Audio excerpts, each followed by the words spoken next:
"Robin, look out!"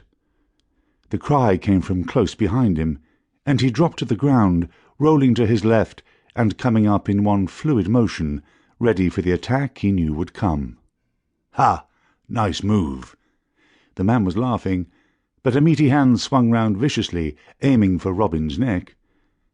He swayed backwards, feeling the massive fist of the miller brushing his shoulder, and, adrenaline coursing through his veins, lunged forward, arms outstretched. He caught the heavier, older man round the midriff, his momentum taking them both to the ground.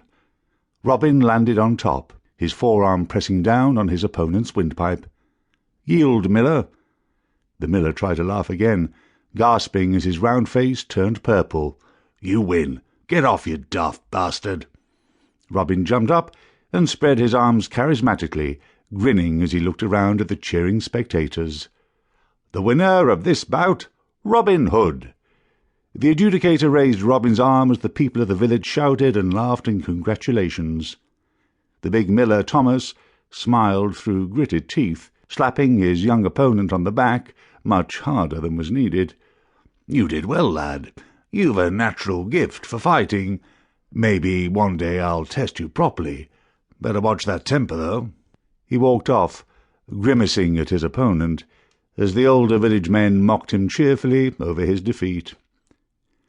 Robin Hood, or Robin as everyone knew him, was tall, and, even at just 17 years old, had incredible upper body strength, with enormous arms and shoulder muscles, thanks to his training with the longbow since childhood. His honest brown eyes and easy smile made him a popular character in the small village of Wakefield. "You did it!" Robin's friend Much slapped him on the back, a broad smile on his open face. "I never thought you'd be able to beat my da. He's as strong as an ox." It was a fine spring day.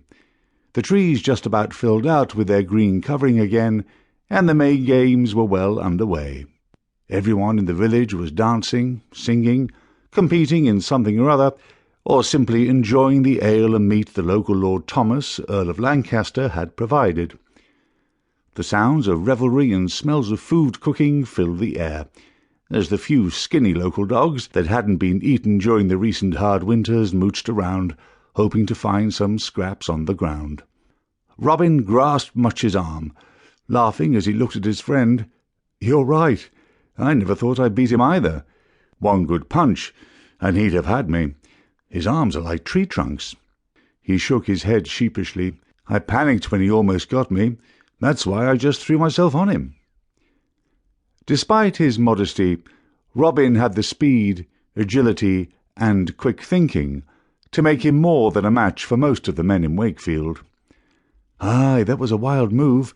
My da wasn't expecting it. Don't think anyone was. Let's go and get a drink." Much dragged Robin along, and they headed for the ale-cellars. "Look, the May Queen's coming." Robin looked up eagerly. They both knew who would be queen this year. Matilda, daughter of Henry the Fletcher. Robin thought she must be the loveliest girl in all of England, and hoped, one day not too far off, to make her his wife. They had lain together occasionally over the past year, and promised themselves to each other, but Robin hadn't worked up the courage to ask her for her hand yet. For all his swagger, he was still rather a shy young man, not entirely confident in himself. Matilda appeared, walking slowly towards the village green, smiling happily.